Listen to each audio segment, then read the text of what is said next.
In this WrestleTalk news, an NXT star deletes their Twitter after a controversial tweet. Tony Khan addresses backstage unhappiness at AEW, and Pete's going to be here reviewing AEW Dynamite, so subscribe and enable notifications to always on for daily wrestling news videos. Support WrestleTalk! Be careful what you tweet, folks, lest ye be cancelled. So should read the warning above Twitter's terms and conditions page. Not that one single person has ever read that. It could say that. Who knows what they own now? My face? They own my face? Anyhow, the advice generally is the same as in real life. Don't say dumb but somebody should tell that to NXT star Amari Miller, who has deleted her Twitter after facing backlash after a series of tweets about Sasha Banks. Now, it all started when Miller tweeted, "Shout out to Ember Moon being the first and only African-American WWE NXT Women's Champion. NXT goal, let's make it two." When people then obviously pointed out that Sasha Banks was actually first to hold the belt, Miller added, "No thanks, Sasha is German and black, and I said African American, smiley face emoji." Then she attempted to explain further, posting info from Banks' Wikipedia page, which says that her mother is of German descent and her father is African American. Then adding, "And for everyone on Twitter, fully black NXT champion Ember Moon. I'm aware what I posted. Sasha is great and legendary for sure. Let's never forget." Viewer, it did not go well. And seemingly rather than face the backlash, Miller has instead deleted her Twitter. Now, WWE has also famously tried to shy away from just politics in its programming, but backstage there seems to be something of a political divide too, as revealed in a new report from Fightful Select. Oh goody.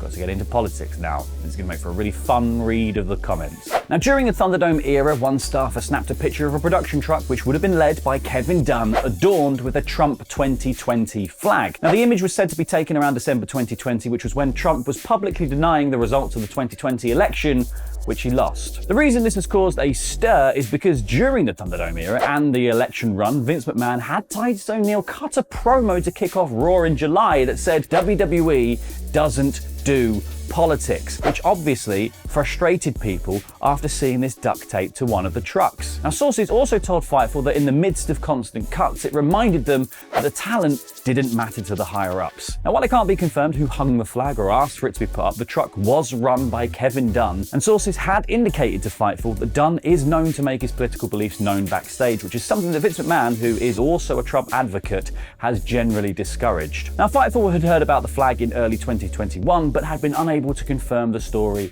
until this week. Now, over on the other side of the barricade, things are reportedly not all that rosy either, as the WWE regime change has shifted the dialogue about AEW to there being unhappiness backstage, now that there's a legitimate competitor out there, a real alternative, WWE. Tony Khan typically has shied away from addressing the rumors, but did in an interview with John Martinez on the Superstar Crossover podcast. At least he sort of talked around it. In it, he addressed the oft-criticized communication in AEW, which was something that recent releases like Joey Janela had slammed them for, saying, "I recently did some promotions and added to the team, and I think with the new group, hopefully the communication's only going to get better because I can only be in so many places at one time, talk to so many people with such a big team, so I think that'll help." He also then touched on TV time for talent, which was something that was tweeted about by Ethan Page and Sonny Kiss just the other week, saying, "I can't get everybody on the show. It is challenging in some ways when you have 3 hours of television. But it also means that people have to do the most to maximize the time they do get, wherever it is, whether it's on TV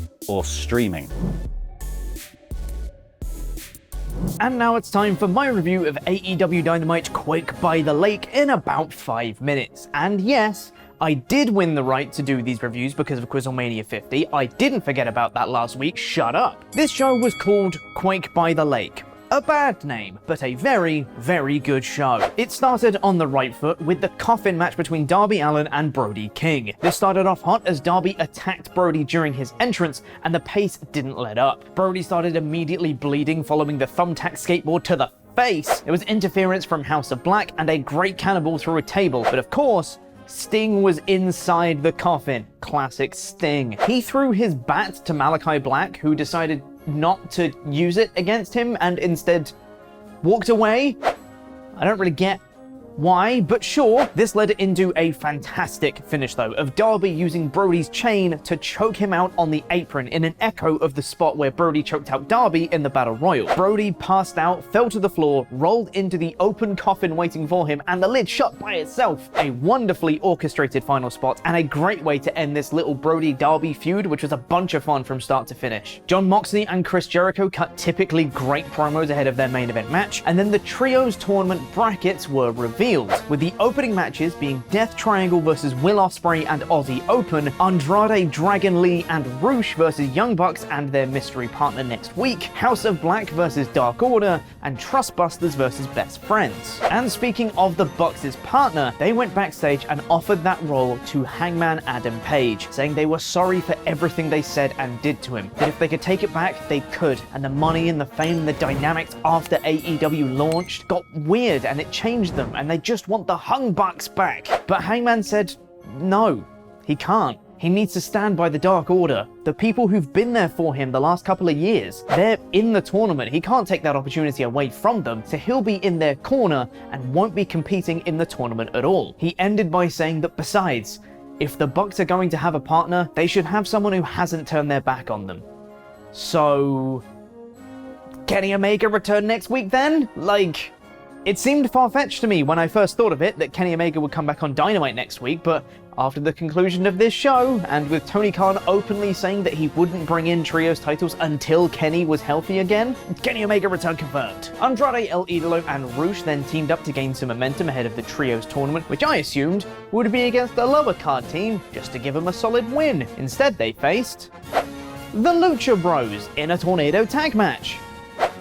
Oh, this was great. Tons of innovative spots in this one, including a brilliant spot where Penta sacrificed his mask that was tied to the ropes in order to save Phoenix and break up a pin, which was honestly almost a little too good. Something that emotional and taxing maybe should have been saved for when stakes are really high rather than a throwaway tag match. Regardless, La Facción Ingobernable got the win by double teaming Phoenix after Penta had been taken out of the match. I don't know what AEW are doing with the Lucha Bros, and I kind of feel bad for them. Luchasaurus squashed the guy in a very quick match. I don't know whether we're supposed to be cheering or booing him. Christian Cage cut a promo backstage and Jungle Boy ran back to beat him up, but security stopped him, so Luchasaurus beat up the security. I don't know whether we're supposed to be cheering or booing him. Miro cut a promo where Julia Hart interrupted and tried to tempt him to join them, but Miro said there's only one woman who can touch the Redeemer, and it's not her. He then said he will accept the House of Black's gift and will use it to destroy them. So I assume he'll also pop out of a coffin before long.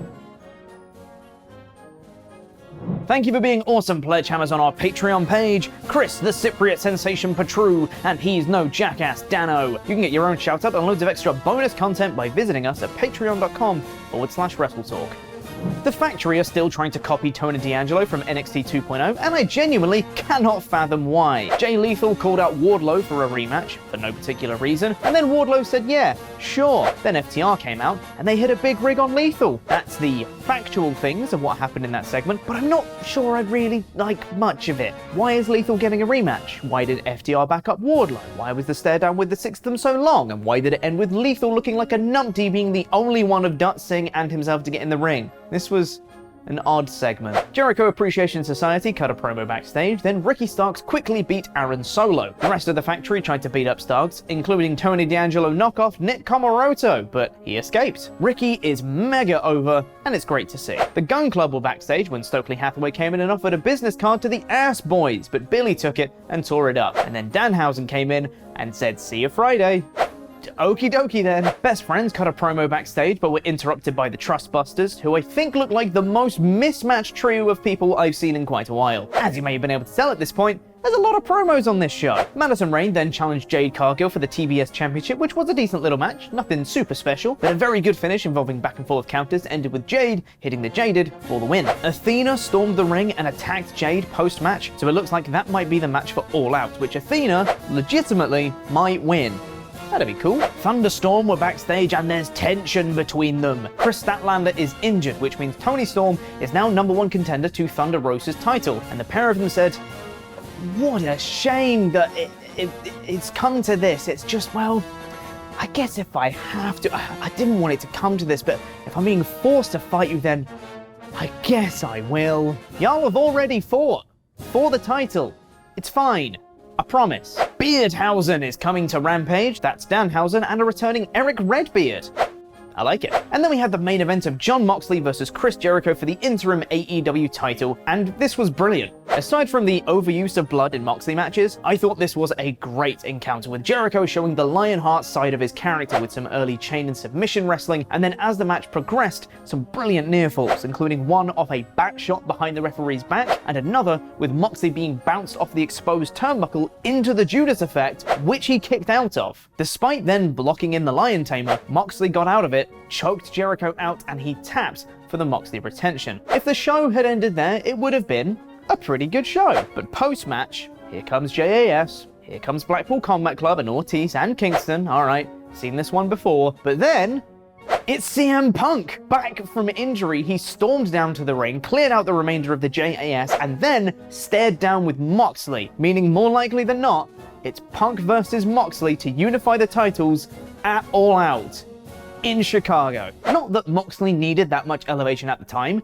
but this run that Moxley has been on since winning the belt has been exceptional and has made him feel like the top guy in the promotion, as the champion should be. Punk versus Moxley, which would have felt like a big deal a few months ago, now feels like the biggest match AEW could put on right now, and I cannot wait. Overall, this was a great episode of Dynamite, mainly due to a great opener and a brilliant main event, with some solid stuff peppered in between. I'm really torn between a 4 out of 5 or a 5 out of 5 for this show, so I'll go 4.5 out of 5.